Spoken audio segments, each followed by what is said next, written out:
काकी, अंजलि दीदी के लिए शहर से फोन आया है। जल्दी से भेजो दुकान पे, नहीं तो फोन कट जाएगा।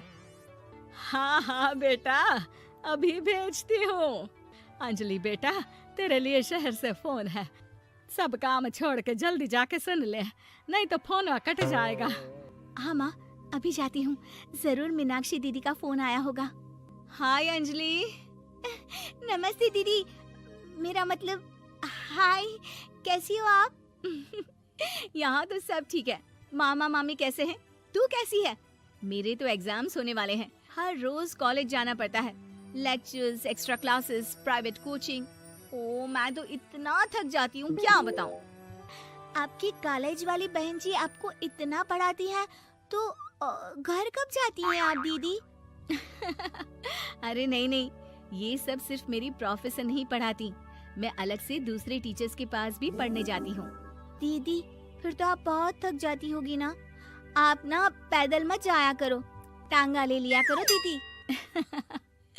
नहीं मेरी भोली बहन, ना मैं पैदल जाती हूँ, ना ही यहाँ टांगा मिलता है। मैं बस से जाती हूँ और थोड़ी दूरी के लिए रिक्शा ले लेती हूँ। सच्ची? वहाँ पर टांगे नहीं, बस चलती है? वाह, वो भी हर रोज? हमारे गांव में भी बस आती है, दिन में 2 बार। यही तो खास बात है शहर की। यहाँ बसें पूरा दिन दौड़ती हैं सड़कों पर।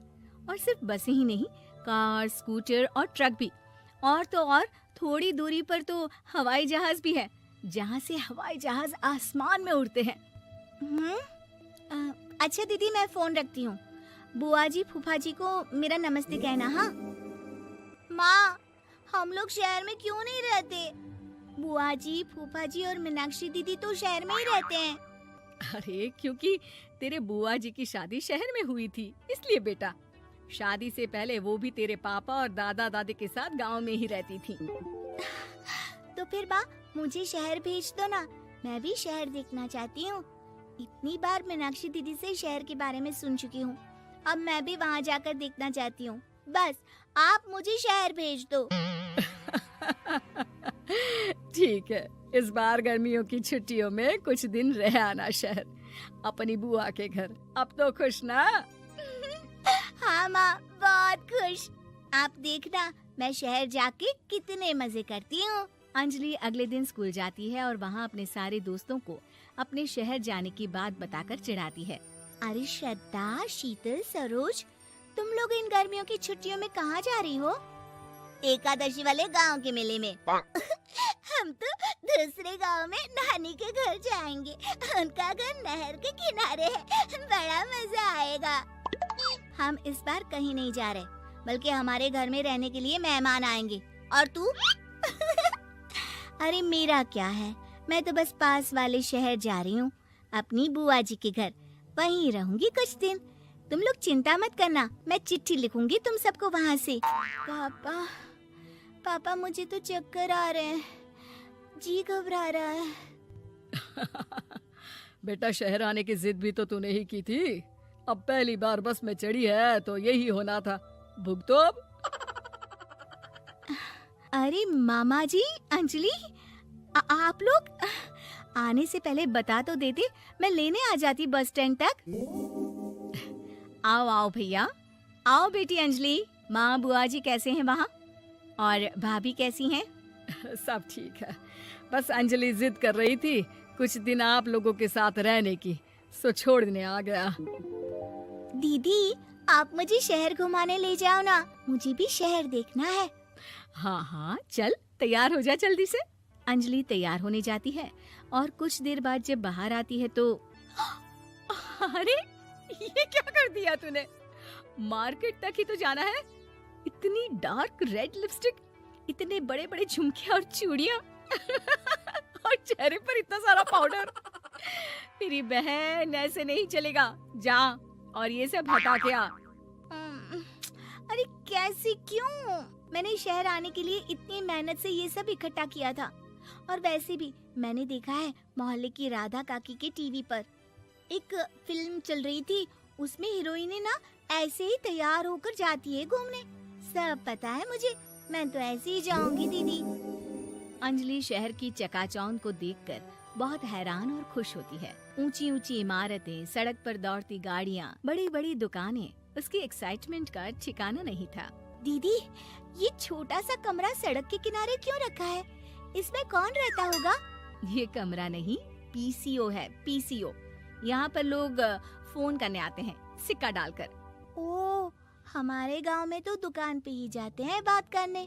अच्छा चल, तुझे रेस्टोरेंट में खाना खिलाने ले चलती हूँ। Excuse me, 2 plate noodles please and 2 Cola.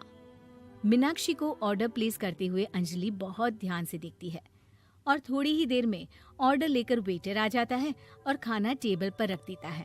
अरे, ये लंबी लंबी सेवइयाँ खाते कैसे हैं दीदी? और इसके साथ कोई अचार, प्याज, मूली कुछ भी नहीं दिया, बस ये छोटा सा पेट खुजाने वाला दे दिया है। गांव में तो छोटे छोटे चावल ही होते हैं जो कि हाथ से ही खा लेती हूँ। अब इसे कैसे खाऊं दीदी? एक्सक्यूज मी, एक चम्मच प्लीज, और लिटिल प्याज और अचार और मूली और एक गिलास मट्ठा, वो बाद में। हाँ। अब ये सब सुनकर आसपास बैठे लोगों को हंसी आ जाती है। मीनाक्षी भी अपनी हंसी किसी तरह रोकने की कोशिश करती है और वेटर मुस्कुराता हुआ वहाँ से चला जाता है। अंजलि समझ नहीं पाती कि सब किस बात पर हंस रहे थे, लेकिन वो छिप जाती है। दीदी, मुझे लगता है कि मुझे इन सेवइयों को ऐसे ही खा लेना चाहिए, इसी पेट खुजाने वाले कांटे के साथ। एक काम कर, तू मुझे खाते देख, जैसे मैं खाऊं तो भी वैसे ही खा ले। ठीक है दीदी। अंजलि खाते खाते नूडल्स में सिरका ज्यादा डाल देती है, फिर ऊपर से नमक दानी से खेलते हुए काफी नमक भी अनजाने में छिड़क लेती है। अरे, ये क्या क्या खा लिया? अरे हाय हाय, कितना कड़वा है। पानी पानी, ये काला शरबत ही पी लेती हूँ। और जल्दबाजी में अंजलि जल्दी जल्दी कोला पी लेती है, जिससे उसके नाक में झंझनाहट होती है। दीदी, मुझे ले चलो यहाँ से, मैं ये सब शहरी खाना नहीं खा सकती। अब शर्म के मारे मीनाक्षी अपनी बहन को वापस घर ले जाती है और कहती है कि देख अंजलि, माना कि शहर और गांव एक दूसरे से बहुत अलग है, लेकिन इसका मतलब ये नहीं कि हमेशा शहर ही बेहतर हो और उस वजह से हमें वो सब करना पड़े जो हम नहीं कर सकते। शहर में सहूलतें तो हैं ही, पर चुनौतियां भी हैं। हम जहाँ भी रहें, हमें कभी अपने आप को कम या ज्यादा नहीं समझना चाहिए। और किसी भी नई जगह में ढलने में समय लगता है, उसके लिए तुम्हें दूसरों की नकल करने की कोई जरूरत नहीं है। बेटा, घूम लिया शहर या अभी और घूमना है? नहीं पापा, मैं अपनी गलती समझ गई हूँ। आप गांव ही ले चलिए मुझे।